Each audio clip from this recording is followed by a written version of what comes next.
Le retour des théories du complot sataniste délirantes sur le YouTube francophone. Tristesse.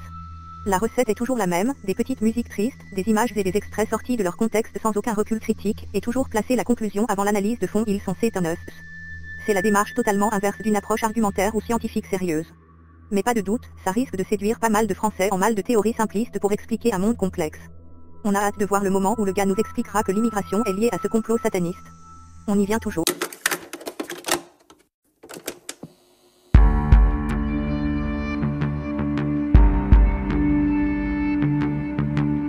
Ce que Pierre, Marie et Sylvie racontent de leur petite enfance ressemble à un cauchemar. C'est surtout l'aînée, Marie, qui raconte et qui dessine. Ici, elle nous parle de son père et des lieux où il les aurait emmenés. Il y avait un endroit à Paris, dont lui c'était le chef.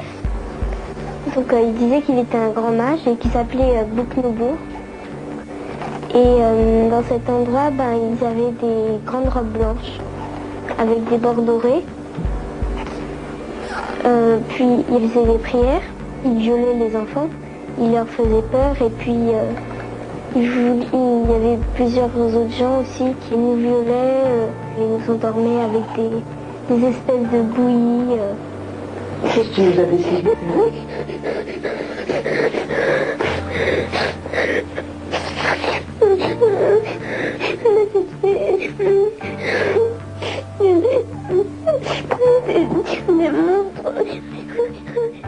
Le réseau de la pédomanie en France est une des choses les plus abjectes qui existent, c'est une des choses les plus puissantes. Ils ont des protections partout. On parle des valeurs. Moi, j'avoue, franchement, j'en ai très peu.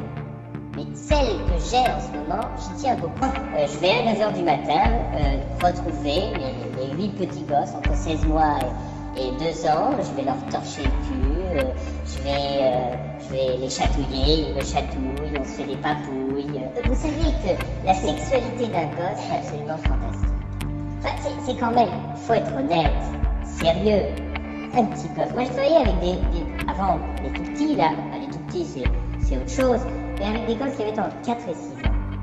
Vous savez, quand une petite fille de 5 ans, 5 ans et demi, commence à vous déshabiller, c'est fantastique.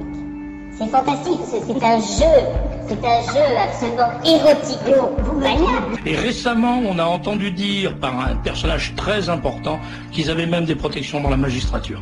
On a dit également récemment, il y a une mère qui a la preuve que son propre mari a emmené ses propres enfants dans des séances comme ça, dans le cadre d'une secte de timbrés qui font probablement des sacrifices humains. Personne ne mesure l'immense gravité du problème en France. C'est très politiquement incorrect. Non, mais je pense que vous et vos confrères, peut-être, si vous me permettez, sous-estimez une partie de l'actualité qui est complètement immergée, complètement inconnue des médias. Et vous avez actuellement en France 35 à 40 000 personnes qui disparaissent chaque année. C'est fascinant, personne se penche sur ces milliers de disparitions. Ce que je veux dire, c'est qu'il y a un monde occulte, caché, souterrain, sous-marin, que, au fond, personne ne cherche à découvrir. Quand tu voyais qui coupait la tête à un enfant, c'était la vérité, ça se passait devant toi ou ça aurait pu être un film? Non, c'était pas de vrai. Mais là, devant ces réseaux qui comprennent des notables, des gens que nous côtoyons tous les jours, des gens qui logiquement ne sont pas fous. Je vais être franche, la France est l'Eldorado des pédophiles. Vous dites que c'est l'Eldorado des pédophiles? C'est l'Eldorado des pédophiles puisque la sanction judiciaire, lorsqu'elle existe, est bien moindre. J'ai pu également affirmer, et je le répète, aujourd'hui, mieux vaut violer un enfant que de dealer ses grammes de shit dans la rue. Il y a toujours quelqu'un, un avocat, quelqu'un de la société civile pour me dire, mais attention, monsieur Brunet, la loi existe. Ah, la loi existe, mais elle est peu appliquée. Et c'est ce que vous êtes en train de me dire. Oui. Mais c'est ce qui est révoltant et c'est ce qui fait que parfois je ne sais même plus pourquoi je porte la robe noire d'avocat. Pour que ces réseaux soient détruits. Car c'est comme des nids de vipères, des nids de scorpions. Il faut détruire ça.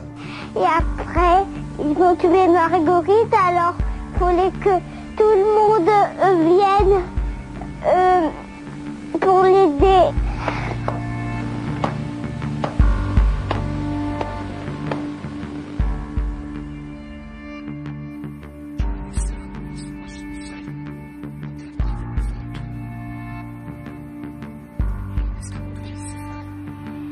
En dan kan iedereen zeggen, ja, geloof bestaat niet en God bestaat niet, alles bestaat niet. Nou, voor die mensen was het de waarheid en de werkelijkheid.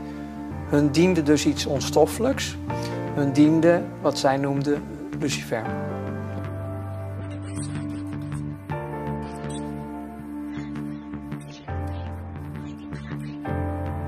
Maar als het gaat om de meest erge dingen die ik heb meegemaakt.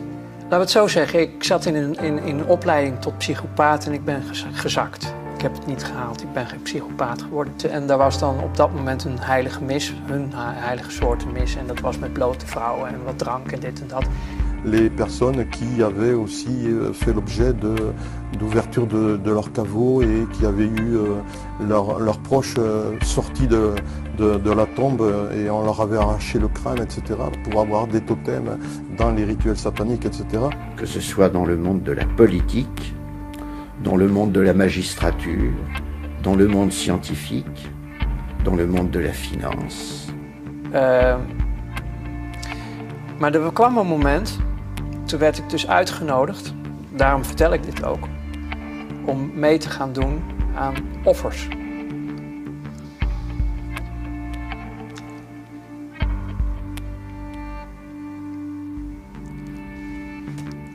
Dat was het breekpunt.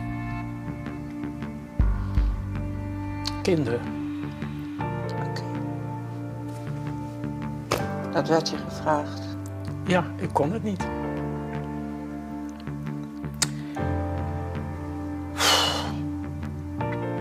Bah là tu parles d'exemple que oui je vais plus dans les morgues la nuit avec mes potes zikos quoi. Ouais. Vous faites plus un marché donc on en parlait tout à l'heure. Oh on a fait ça 2-3 fois pour gagner un peu de sous. Mais vous parlez de ça avec une forme de détachement, c'est ça qui m'intéresse, c'est que jamais vous avez... Personne n'est venu se plaindre, hein, tu vois. Non, mais vous, découper des parties de cadavres, ça vous a jamais effrayé, la petite gamine que vous étiez? Non. Ah non. Même une fois on s'était fait un plat, on voulait le manger parce qu'on avait pris un acide. Alors tu sais, on peut bien couper les mains quand on pense à le manger. Et vous l'avez mangé? Oh, on a goûté. C'était quoi? C'était de l'oreille. Oh là là, c'est pas grave. De toute façon, le mec, il s'est pas plaint. Hein. Il savait même pas que j'ai mangé ses oreilles.